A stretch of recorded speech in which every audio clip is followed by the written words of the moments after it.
이튿날 모세가 백성을 재판하느라고 앉아있고 백성은 아침부터 저녁까지 모세 곁에 서 있는지라. 모세의 장인이 모세가 백성에게 행하는 모든 일을 보고 이르되, 네가 이 백성에게 행하는 일이 어찌됨이냐? 어찌하여 네가 홀로 앉아있고 백성은 아침부터 저녁까지 네 곁에 서 있느냐? 백성이 하나님께 물으려고 내게로 옴이라. 그들이 일이 있으면 내게로 오나니 내가 그 양쪽을 재판하여 하나님의 율례와 법도를 알게 하나이다. 네가 하는 것이 옳지 못하도다. 너와 또 너와 함께한 이 백성이 필경 기력이 쇠하리니 이 일이 네게 너무 중함이라. 네가 혼자 할 수 없으리라. 이제 내 말을 들으라. 내가 네게 방침을 가르치리니 하나님이 너와 함께 계실지로다. 너는 하나님 앞에서 그 백성을 위하여 그 사건들을 하나님께 가져오며 그들에게 율례와 법도를 가르쳐서 마땅히 갈 길과 할 일을 그들에게 보이고, 너는 또 온 백성 가운데서 능력 있는 사람들, 곧 하나님을 두려워하며 진실하며 불의한 이익을 미워하는 자를 살펴서 백성 위에 세워 천부장과 백부장과 50부장과 10부장을 삼아 그들이 때를 따라 백성을 재판하게 하라. 큰 일은 모두 네게 가져갈 것이요 작은 일은 모두 그들이 스스로 재판할 것이니 그리하면 그들이 너와 함께 담당할 것인즉 일이 네게 쉬우리라. 네가 만일 이 일을 하고 하나님께서도 네게 허락하시면 네가 이 일을 감당하고 이 모든 백성도 자기 곳으로 평안히 가리라. 이에 모세가 자기 장인의 말을 듣고 그 모든 말대로 하여 모세가 이스라엘 무리 중에서 능력 있는 사람들을 택하여 그들을 백성의 우두머리 곧 천부장과 백부장과 50부장과 10부장을 삼으매 그들이 때를 따라 백성을 재판하되 어려운 일은 모세에게 가져오고 모든 작은 일은 스스로 재판하더라. 모세가 그의 장인을 보내니 그가 자기 땅으로 가니라.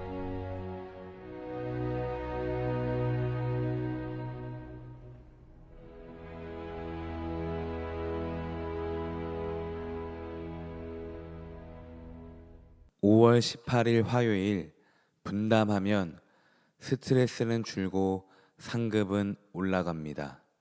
출애굽기 18장 13절에서 27절입니다. 바로 적용합니다. 목회도 마찬가지입니다. 18절에 목회의 일이 너무나 무겁기 때문에 혼자서는 감당할 수 없습니다. 만약 목회가 사역자만의 것이라면, 사역자만 감당해야 한다면 하나님은 14절에 이 일이 어찌 됨이냐, 17절에 네가 하는 것이 옳지 않다 라고 말씀하실 것입니다. 대구에서 어느 한 교회를 알게 되었습니다. 성도는 200명이지만 교회 설립부터 전도사가 없던 교회였습니다. 평신도들이 팀을 이루어서 교회의 모든 행사와 모든 일을 감당하는 교회였습니다. 우리 나눔교회도 마찬가지입니다. 사역팀을 세웠고 함께 사역하기를 원합니다. 저는 개인적으로 우리 성도님들이 1인 1 봉사를 맡으셔서 목회, 교회를 세우는 일과 하나님의 나라를 펼치는 하나님의 과업에 동참하시기를 축복합니다. 자신의 달란트대로 사역팀의 팀원으로 들어가거나 또 원하는 사역팀이 없다면 팀장이 되어서 팀을 만들고 교회를 함께 세워나갔으면 좋겠습니다.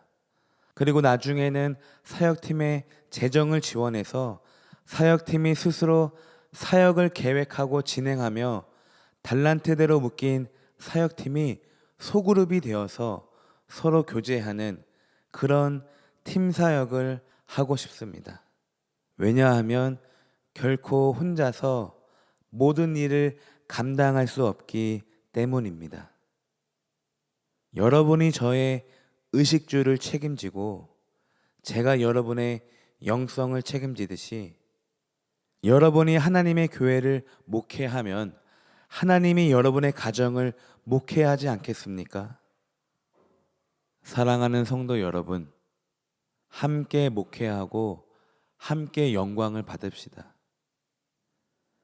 초대교회 역시 7 집사들을 뽑아서 그들에게 구제와 봉사를 맡긴 이유가 무엇입니까?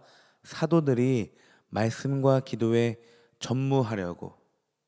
사도들이 말씀과 기도를 가지고 씨름할 때 온 교회가 살아나기 때문입니다. 그리고 성도들이 사역에 동참할 때 함께 누리는 영광이 커지기 때문입니다. 그러므로 서로의 짐을 나누는 것은 무책임한 일이 아닙니다. 서로의 짐을 나누는 것은 교회와 가정이 둘 다 승리하는 길입니다. 마지막으로 묵상 에세이를 읽고 마치겠습니다. 오늘날 교회가 가진 잘못된 생각은 하나님의 부르심이 소수에게만 해당하는 특별한 것으로 여기는 것이다. 실제 사역을 할 때 평신도는 신학교를 나온 사역자에게 사역을 맡기려는 경향이 있고, 사역자는 사역의 결정권을 독점하려는 성향을 보인다. 또한 교회마다 사역의 크기를 운운하며 마음대로 사역의 유무, 중요도를 측정한다. 그러나 예수님은 성직자, 특정 사람만 부르신 것이 아니라 그분을 따르는 모든 사람을 부르셔서 사람을 낚는 어부로 만들겠다는 뜻을 분명히 하셨다. 그래서 우리는 부르심을 받았느냐가 아니라 어떤 부르심을 받았느냐라고 물어야 한다. 그렇습니다. 사람마다 받은 부르심이 분명 다르고 사람마다 감당할 수 있는 십자가의 크기가 다르지만, 천부장, 백부장, 50부장이 다르지만 중요한 것은 감당하는 것입니다. 그 감당을 분담하시고 함께 하시기를 주님의 이름으로 축복합니다. 일을 분담하면 스트레스는 줄어들고 우리의 상급은 올라갑니다. 교회와 가정의 일을 서로 분담하면 스트레스는 줄어들고 우리의 상급, 우리의 영광은 날로 더해질 것입니다. 기도합니다. 그렇습니다, 주님. 그리스도의 남은 고난 역시도 우리가 감당해야 할 부분입니다. 우리의 몫을 남겨주신 하나님께 감사를 드립니다. 또한 가정 안에, 교회 안에 우리가 감당해야 할 몫을 남겨주심도 감사를 드립니다. 이 시간 다시 한번 결단하기를, 내가 마땅히 해야 할 몫을 감당하게 하옵소서. 교회 안에서, 가정 안에서, 이 사회 안에서 하나님 내게 남겨주신 그 과업을 할 수 있도록 이 시간 내 마음을 주장하여 주옵소서. 예수님 이름으로 기도드립니다. 아멘.